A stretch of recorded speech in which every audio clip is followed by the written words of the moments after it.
Very good morning students. Last lectures में हमने partial differential equation को डिराइव करने से के मेथड से लेकर के बेसिक डिफरेंशियल इक्वेशन होती क्या है, कैसे बनती है, थोड़ा बहुत उसके बारे में जाना।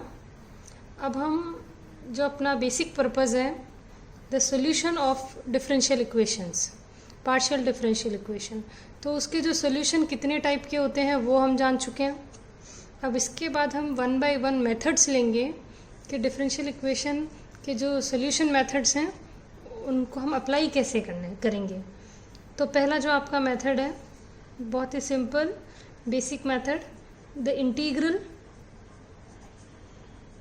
ऑफ द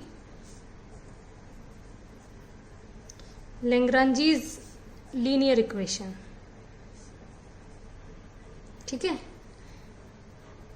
इंटीग्रल का मतलब सॉल्यूशन ही है डिफरेंशियल इक्वेशन का। अगर अपन इंटीग्रेशन करते हैं तो हमें सॉल्यूशन ही मिलेगा। इसके लिए देखिए आप क्या है, देखिए द जनरल सॉल्यूशन है आपका जो अपनी डिफरेंशियल इक्वेशन है, जनरल अपनी फॉर्म ये है p of x Y z, this is capital P and this is small p, partial derivative का sign, and this is q of another function जो कि आपके सेकेंड डेरिवेटिव के साथ है, and this is your right hand side function. ठीक है, जहाँ पर आपके p q r जो है कंटिन्यूस फंक्शंस हैं, कंटिन्यूस डिफरेंशिएबल फंक्शंस हैं। ठीक है, एक्स वाई जेड के हैं क्लियरली। अब देखिए, अब आपके पास एक इक्वेशन है F of U V equal to 0, जहाँ पर F is an arbitrary function,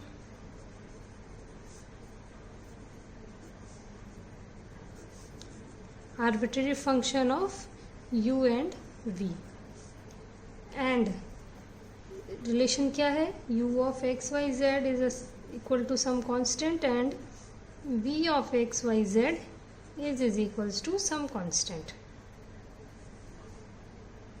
ठीक है, ये दो जो solutions हैं, these are the solutions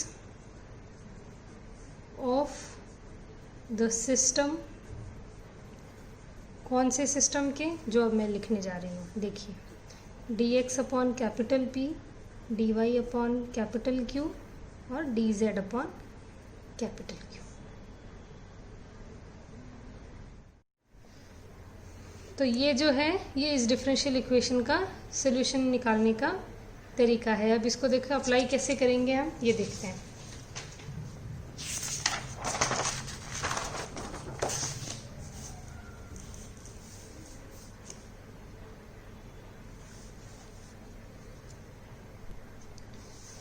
ठीक है, तो जैसे सपोज अपन एक एग्जांपल लेते हैं, y plus Z small p z plus X small q is equals to X plus Y. ठीक है, तो अपन ने जो लास्ट मेथड पढ़ा सिंबॉलिकल प्रेजेंटेशन पढ़े, उसके हिसाब से ये कैपिटल P, ये कैपिटल Q और ये कैपिटल R हो जाते हैं। इन चीज़ों को आप यहाँ लिख सकते हैं, y प्लस जेड। बहुत सिंपल है, इतना एक्सप्लेन करके लिखने की ज़रूरत भी नहीं है। P हो गया, Q हो गया, और इस सिस्टम का जो सॉल्यूशन है वो f of u v equal to 0 होगा, where u is a function of x y z equal to c1, v is also a function of x y z। ये दो रिलेशन हमें कैसे भी करके ऑब्टेन करने हैं, और ये हमको दोनों कहाँ से मिलेंगे, इससे मिलेंगे।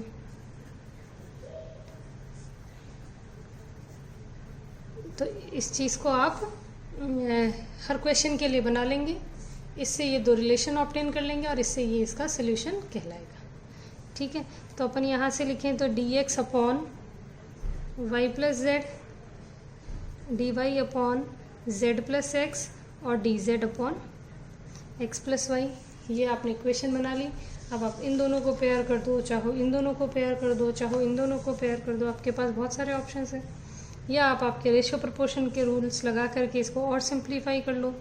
बस आपकी इंटीग्रेशन हो जाना चाहिए, यही आपकी एक स्टेप होती है जहाँ पर आप थोड़ा सा अटकते हैं। मैं dx माइनस dy करूँ तो z से z cancel, y minus x हो जाएगा। और सिमिलरली इसके साथ करूँ तो dy माइनस का dz अपॉन x से x कैंसिल हो जाएगा, z माइनस y हो जाएगा। ठीक है, और dx plus dy plus dz कर दूँ तो यहाँ पर ये twice of x plus y plus z हो जाएगा। अब आप इन दोनों को साथ में लेकर के इंटीग्रेट कर सकते हैं, क्योंकि x y y z। ठीक है, फर्स्ट दोनों को लेकर के किया मैंने तो ये मेरा हो जाएगा सिंपली लॉग हो जाएगा, log of y minus X is equals to log of y minus z plus का लॉग ऑफ c1। ठीक है, ये डिटेल में इंटीग्रेशन आप कर ही सकते हैं, आपने पास्ट में खूब इंटीग्रेशन किए हैं पन्ने से। तो लॉग हटाएंगे तो y minus X is equals to y minus z multiplied by c1। ये आपका ये रिलेशन ऑब्टेन हो गया। सिमिलरली आप इसको और इसको ले लीजिए साथ में, इसको और इसको ले लेंगे आप साथ में तो twice of y minus X twice of x minus Y. ठीक है, इसको आप सॉल्व करेंगे तो आपका आ जाएगा twice of log x minus y log of c2 minus का log of x plus Y plus z। और लॉग हटा करके डायरेक्ट करेंगे तो स्क्वायर, ये माइनस इधर ही आ जाएगा, प्लस का हो जाएगा तो x plus Y plus Z, और उधर c2 बच जाएगा आपका। तो एक रिलेशन ये मिल गया था, जो दूसरा रिलेशन आपका ये मिल गया। अब इसको आपको इस फॉर्म में रखना है तो आप फाई लगा दीजिए, f लगा दीजिए, साई लगा दीजिए।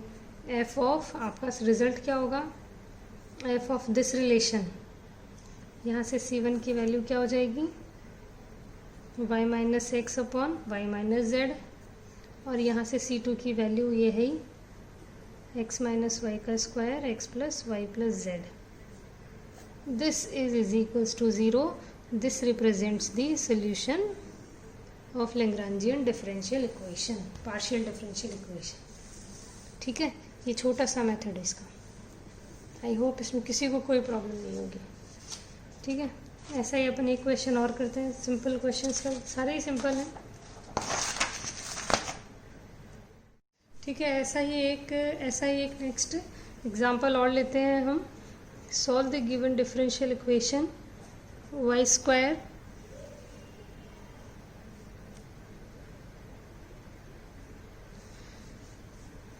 Square plus z square minus X square p minus twice of x Y cube plus twice of X Z is equals to 0। ठीक है, यहाँ पर p is equals to Y square plus Z square minus X square, q is equals to minus of 2xy and r is equals to 2xz। ठीक है, dx upon Y square plus Z square minus X square बना लेंगे, dy upon minus 2xy हो जाएगा, और dz upon minus का twice of xz हो जाएगा। ठीक है, बस ये सोल्यूशन का पार्ट है, ये जो स्टेप है जिसमें आप थोड़ा सा अटकोगे, बाकी कोई स्टेप नहीं है कि how to solve this differential equation. यहाँ पर ये रेशियो प्रोपोर्शन आपका थोड़ी सी कमांड होनी चाहिए कि हमको किस तरीके से मूव कराना है कि हमारी डिफरेंशियल इक्वेशन सॉल्व हो जाए। x से y से और z से मल्टीप्लाई करा करके हमने नया रेशियो बना लिया। ठीक है, इन दोनों से सॉल्व कर हो जाएगा आराम से, x से x cancel, y y z z। ठीक है, एक तो इन दोनों से सॉल्व कर लेंगे तो अपने को तो यहाँ से तो सीधा मिल ही गया, log y is equals to log z, minus minus sign भी कैंसिल, c1, तो y is equals to z c1 मिल गया, या c1 is equals to y by z मिल गया। ठीक है, अब नेक्स्ट है जो इन दोनों से मिलेगा आपको, इन दोनों को से आप सॉल्व करोगे तो आपको मिल जाएगा x square plus y square plus Z square is equals to C2Z। तो यहाँ से C2 की वैल्यू निकाल लोगे, x square plus y square plus Z square upon z.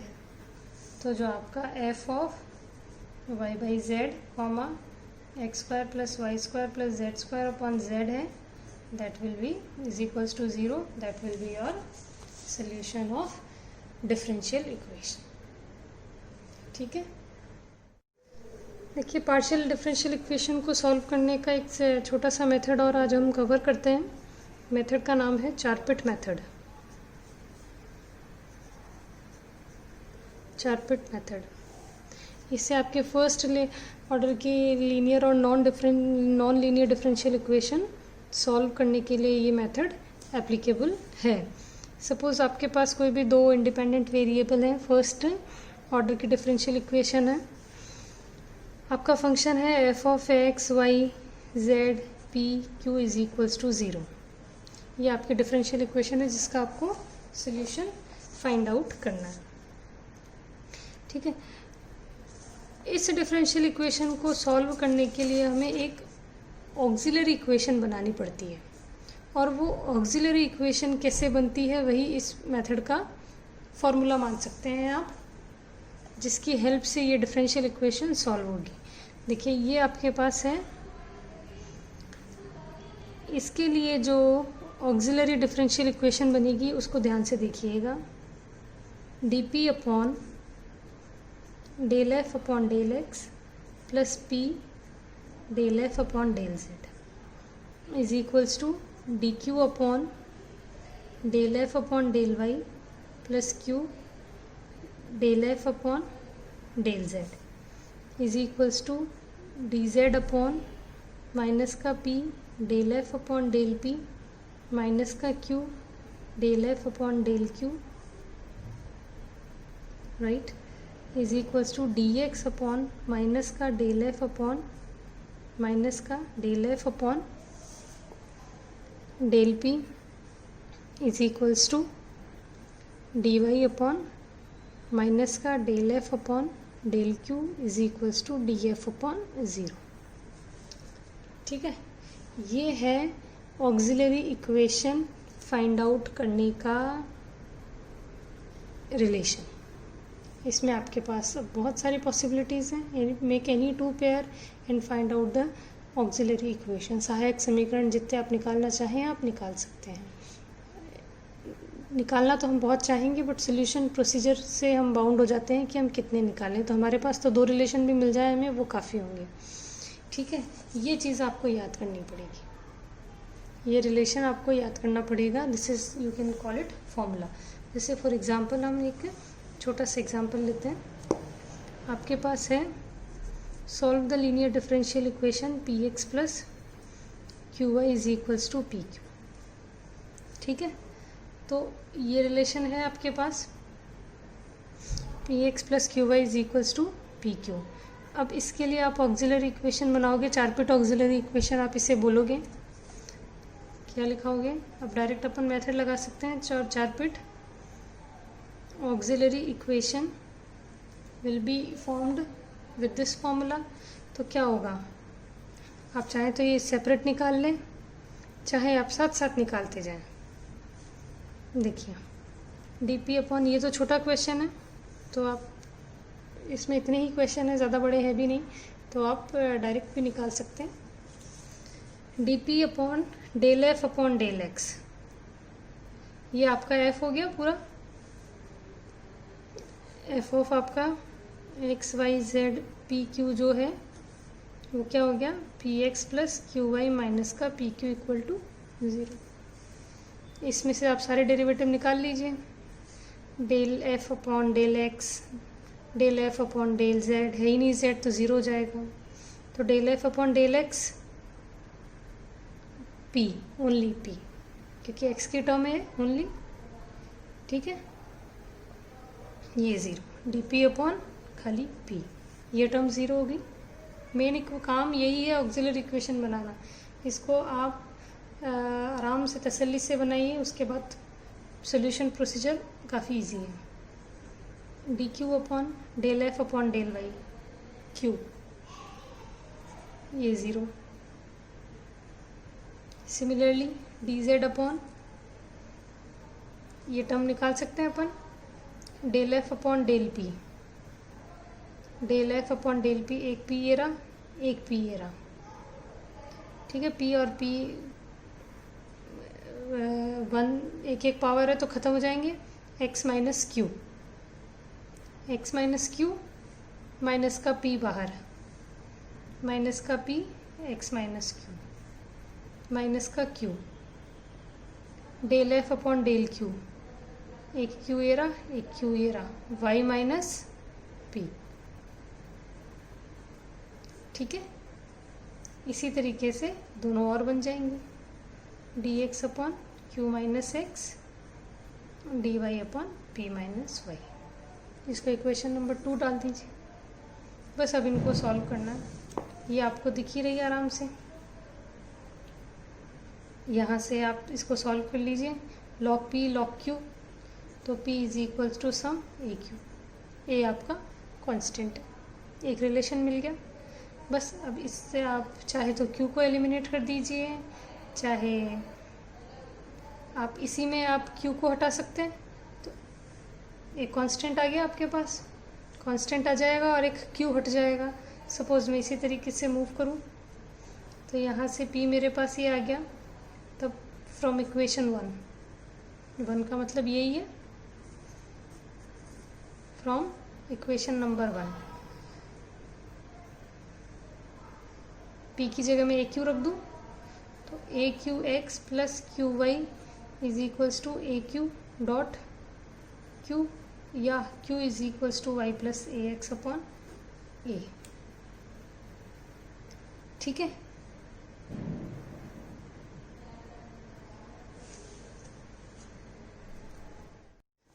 तो एक रिलेशन हमें मिल जाता है इस तरीके से क्यू एक्स और वाई की टर्म्स में। बस इसी तरीके से जैसे हमने क्यू निकाला है, इसी तरीके से हम इसी रिलेशन से जहाँ आपने p को रिप्लेस किया है, यहाँ q को अगर मैं रिप्लेस करूँ p बाई ए से, तो सिमिलरली मेरे को p की जो वैल्यू मिलेगी वो मिल जाएगी y प्लस ए एक्स। तो ये दो रिलेशन हम मुझे हमेशा ऑब्टेन करने रहेंगे, ठीक है। किन से मिलेंगे? ये सीधे dp और dq से ही मिलेंगे आपको। तो ये आपका फंक्शन है, ये ऑक्सिलरी इक्वेशन आप बनाएंगे। ऑक्सिलरी इक्वेशन जैसे ही बनेगी, इनमें से आप वैल्यूज़ रख करके सॉल्व करके q और p की वैल्यू निकालेंगे इन टर्म्स ऑफ x और y। सिंपल, क्लियर है, कोई भी इसमें सेकंड थॉट नहीं है कि हम इसके आगे क्या करेंगे और क्या नहीं। इसके आगे आप क्या, एक स्टेप और है। जैसे ही आपने p और q के मान निकाल लिए, p आपका निकला y plus a x, p आपका निकला y प्लस ए एक्स, और q आपने निकाला y plus a x upon a, ठीक है। तो ये दो इक्वेशन निकालने के बाद में आपको p और q की जो वैल्यू है, put these values of p and q in dz is equals to p dx plus q dy, that's it. इसमें आपको हमेशा रखने रहेंगे। जब आप इसमें रखेंगे तो आपको रिलेशन मिलेगा dz is equals to p का मान रखिए y plus a x d x plus Y plus a x upon a d y, और इसको इंटीग्रेट करेंगे हम, तो हमें simply a z is equals to half, थोड़ा सा सिंप्लीफाई करने पर y plus a x d x y a z is equals to half of y plus a x का square plus an another constant of integration हमें मिलेगा। और यही इसका इंटीग्रल है। Complete integration is complete integral, ठीक है। अब इसके आगे हम इसका जनरल सॉल्यूशन ऑब्टेन करना है। Now to obtain general solution now to obtain general solution के लिए हम मान लेंगे कि let a z is equals to half of, ये पार्ट अपन एज इट इज़ रहने देंगे, जो अपना कांस्टेंट है उसको सम फाई ऑफ ए से रिप्लेस कर देंगे, ठीक है। Some this is that b is equals to phi of a. और अब इसका ए के सापेक्ष अगर हम इंटीग्रेशन करें and whose integration with respect to a करेंगे तो आपको मिलेगा इधर तो z, this is a function of a, तो 2 से 2 कैंसिल, x बाहर आ जाएगा, y plus a x plus phi dash of a, ठीक है। तो ठीक है, तो अगर आपको कंप्लीट इंटीग्रल निकालना है तो इसका मतलब ये आपका सोल्यूशन है। जनरल सोल्यूशन निकालना है तो आपको इस ए को एलिमिनेट करना पड़ेगा, ठीक है। बट अब आप यहाँ से इससे आगे आप इसको मूव करा नहीं सकते। How to find out A, तो आप इसको यहीं पर छोड़ देंगे कि that it is the general solution of A, that by eliminating A and B we get the general solution. और विद सिंगुलर सोल्यूशन तो आपको पता ही है वो आपके एसिम्प्टोटिक होते हैं, तो ऐसे इक्वेशन के सिंगुलर सॉल्यूशंस अवेलेबल नहीं है, ठीक है। तो ये आपका चारपिट मेथड का प्रोसीजर था, इसको आप देखेंगे बुक से और एग्जांपल भी करेंगे। यहाँ तक आपको क्लियर होना चाहिए, बस इसमें आप ये इक्वेशन रख करके जितना सॉल्व हो जाए दैट इज़ गुड। बाकी इसके बाद ये जो मेथड है दीज आर लेस एप्लीकेबल, ठीक है, क्योंकि ये आगे आकर के अटक जाते हैं कहीं ना कहीं पर। तो आप यहाँ तक तो आप इसको कंप्लीट करेंगे और इसके आगे जितना आपसे सॉल्व होता है उतना आप करके कि दैट आफ्टर लिख देंगे, after eliminating the constants we get the general solution and this will be the end of this Charpit's method. Thank you very much.